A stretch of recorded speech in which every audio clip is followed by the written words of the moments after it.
ఈరోజు నాగర్ కర్నూలు జిల్లా ప్రధాన వార్తలు చూసినట్టయితే నిన్న వరంగల్లోని ఎల్కతుర్తిలో జరిగినటువంటి బీఆర్ఎస్ పార్టీ రజతోత్సవ వేడుకల మహాసభకు నాగర్ కర్నూలు జిల్లా వ్యాప్తంగా కల్వకుర్తి, అచ్చంపేట, కొల్లాపూర్, నాగర్ కర్నూలు నియోజకవర్గాల నుంచి బీఆర్ఎస్ శ్రేణులు, నాయకులు భారీ సంఖ్యలో తరలివచ్చి సభను విజయవంతం చేసినందుకు మాజీ ఎమ్మెల్యే బీఆర్ఎస్ పార్టీ జిల్లా అధ్యక్షుడు డాక్టర్ గువ్వల బాలరాజు పేరు పేరున కృతజ్ఞతలు తెలిపారు. ఈ సందర్భంగా డాక్టర్ గువ్వల బాలరాజు మాట్లాడుతూ తెలంగాణ రాష్ట్ర తొలి ముఖ్యమంత్రి నిన్న ఉపన్యాసం విన్నాక బీఆర్ఎస్ శ్రేణుల్లో నూతన ఉత్తేజం కనిపిస్తుందని చెప్పేసి ఇదే స్ఫూర్తితో కాంగ్రెస్ పార్టీ ఇచ్చినటువంటి హామీలను అమలు చేసేదాకా మెడలు వంచక తప్పదని చెప్పేసి అందుకోసం ప్రతి ఒక్కరూ సన్నద్ధం కావాల్సినటువంటి సమయం ఆసన్నమైందని చెప్పేసి ఆయన పిలుపునిచ్చారు. ప్రశ్నిస్తే కేసులు పెడుతున్నటువంటి కాంగ్రెస్ అధికార పార్టీకి బుద్ధి చెప్పాల్సినటువంటి అవసరం ఉందని చెప్పేసి కూడా ఆయన తేల్చి చెప్పినటువంటి పరిస్థితి కనిపించింది. ఏదేమైనప్పటికీ బీఆర్ఎస్ శ్రేణులలో నిన్న జరిగినటువంటి బహిరంగ సభ, రజతోత్సవ సభ ఎంతో స్ఫూర్తి నింపిందని చెప్పేసి కూడా డాక్టర్ గువ్వల బాలరాజు తెలిపినటువంటి పరిస్థితి కనిపించింది.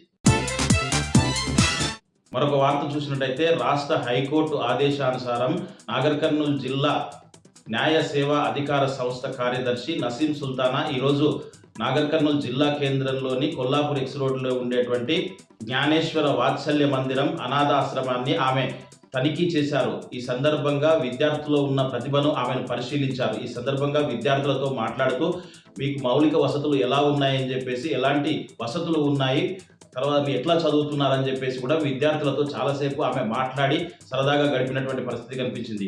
మీకు ఏ అవసరం ఉన్నా మా సపోర్ట్ తీసుకోవాలని చెప్పేసి కూడా నసీం సుల్తానా విద్యార్థులకు చెప్పడంతో విద్యార్థులు సంతోషం వ్యక్తం చేసినటువంటి పరిస్థితి కనిపించింది. ప్రస్తుతం అయితే అక్కడ ఉన్నటువంటి మౌలిక వసతులు బాగా ఉన్నాయని చెప్పేసి అక్కడ ఆ వసతులను ఏర్పాటు చేసి తర్వాత ఆ మందిరాన్ని నడుపుతున్నటువంటి వాళ్ళను కూడా ఆమె అభినందించినటువంటి పరిస్థితి కనిపించింది. మరొక వార్త చూసినట్లయితే నాగర్ కర్నూలు జిల్లా అమ్రాబాద్ మండలం దోమలపెంటలో చిరుతపులి ఈ మధ్యకాలంలో ప్రతినిత్యం ఇళ్ల మధ్యలో సంచరిస్తూ భయభ్రాంతులకు గురి చేస్తుంది.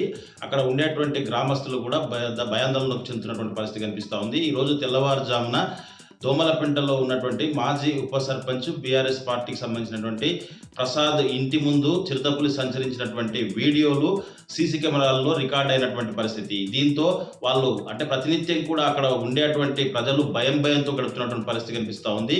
ఉదయం కానీ రాత్రి వేళల్లో కానీ వాళ్ళు వాష్రూమ్కి వెళ్ళాలన్నా మరి బయటికి వెళ్ళాలన్నా కూడా అనేక ఇబ్బందులు అవుతున్నాయని చెప్పేసి, ఎప్పుడు ఏ ప్రమాదం పొంచి ఉందో చిరుతపులితో అని చెప్పేసి కూడా వాళ్ళు భయభ్రాంతులకు వ్యక్తమవుతున్నటువంటి పరిస్థితి కనిపిస్తూ ఉంది. మొత్తంగా చూసినట్టయితే అధికారులు పట్టించుకొని ఆ చిరుతను బంధించాల్సినటువంటి అవసరం ఉందని, లేని పక్షంలో ఎప్పుడు ఏ ప్రమాదం జరుగుతుందో తెలియని పరిస్థితి నెలకొందని చెప్పేసి ప్రతినిత్యం కూడా ప్రతి క్షణం కూడా భయంతో గడుపుతున్నామని చెప్పేసి కూడా ఆ గ్రామ ప్రజలు ఆవేదన వ్యక్తం చేస్తున్నటువంటి పరిస్థితి కనిపించింది.